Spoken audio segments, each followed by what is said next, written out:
Government will therefore not tolerate conduct that places the lives of public transport users at risk. Violation of the regulations and any of the directions we are issuing today is a criminal offence, and law enforcement authorities will act without fear or favour. Over the last few weeks, we have been engaging in intense discussions with the taxi industry on the devastating impact of the COVID-19 pandemic and the significant losses the industry continues to incur. We engaged with the taxi industry leadership in good faith, and we found each other on many areas, but there are areas where we differed. However, the door remains open for further engagements on issues where we are not in agreement. We have always understood this engagement as cordial and not characterized by high flare of emotions, as our tackling of the COVID-19 is not a one-man show. It needs all of us on board. We have had to put emotions aside and go deeper to understand what faces the taxi industry and how we can mitigate the situation by ensuring that we keep the balance of livelihoods, at the same time ensuring that we preserve human life. We have also held productive engagements with the Banking Association South Africa on further relief measures they can extend to the taxi industry. Because the reality that faces a taxi owner in the Republic of South Africa, a taxi owner who operates in an industry which is a catalyst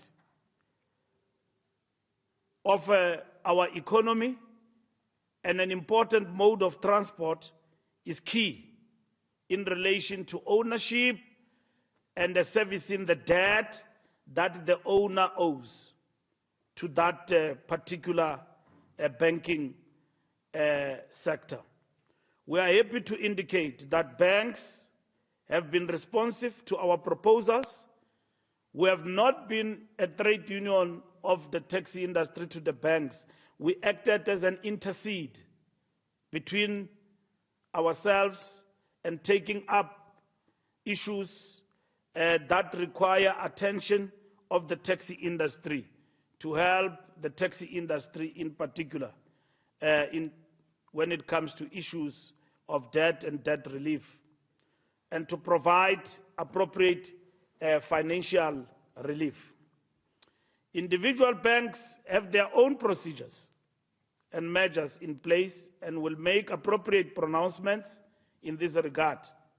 Various banks have offered repayment holidays and redetermination of the terms of agreement with individual borrowers.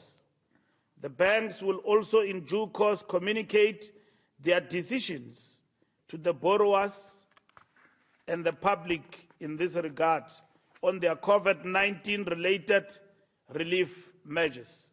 And I wish to thank Abba Omar from the National Banking Association and all our major banks and all the banks in the Republic for affording us an ear and also listen to us and engage honestly with a view to try and assist this important industry in our country.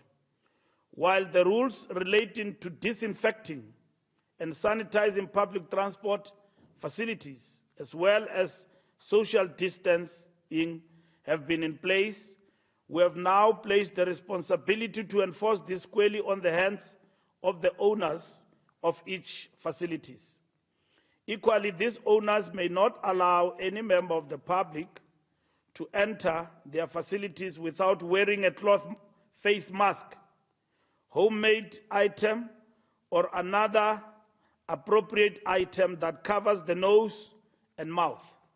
And we are encouraged by many South Africans who have, right from the word go, listened and practiced this new way of life of putting on your masks as you go around and interact in places of public interaction.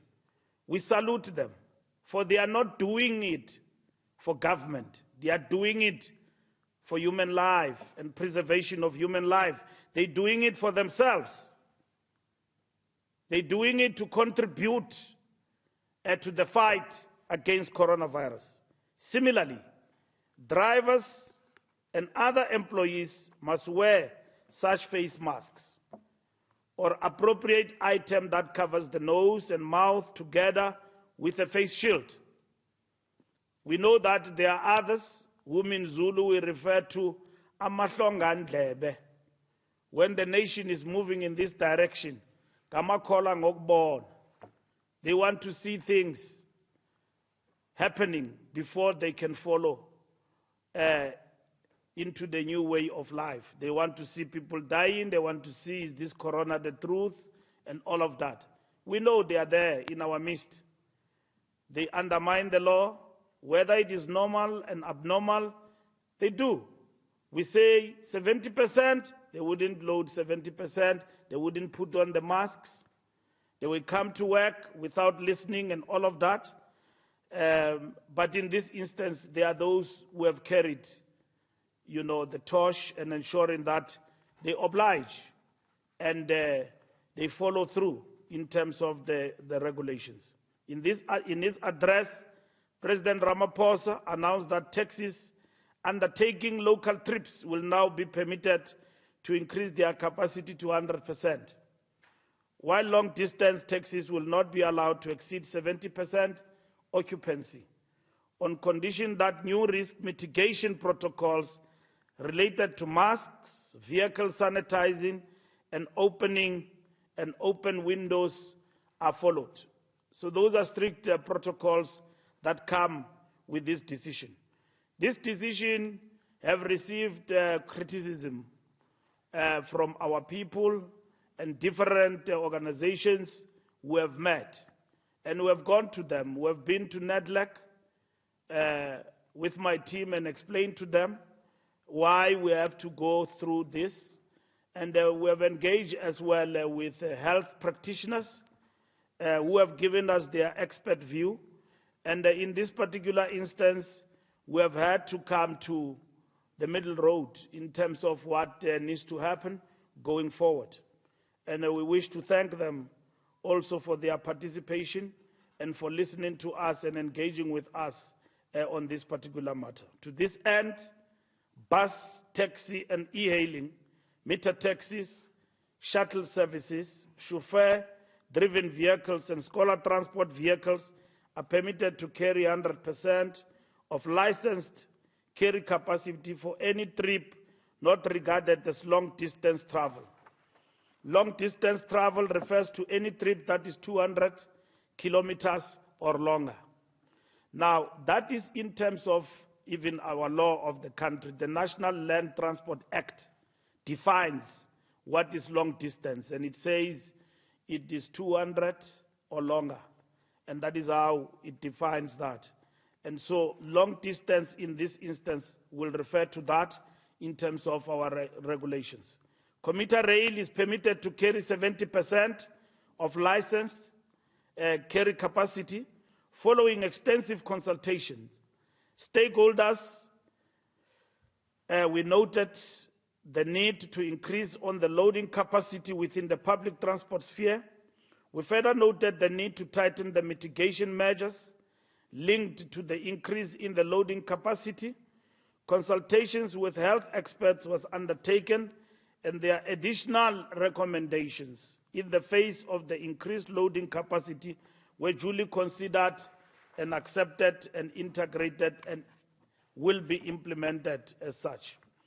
The introduction of the additional measures to curb the spread of the virus in a 100% loaded public transport vehicle include the following: All operators must ensure that public transport vehicles are sanitized before picking up and after dropping off passengers. All public transport vehicles' windows must be kept at 5 centimeters open on both sides. All public transport vehicles must be fitted with window jammers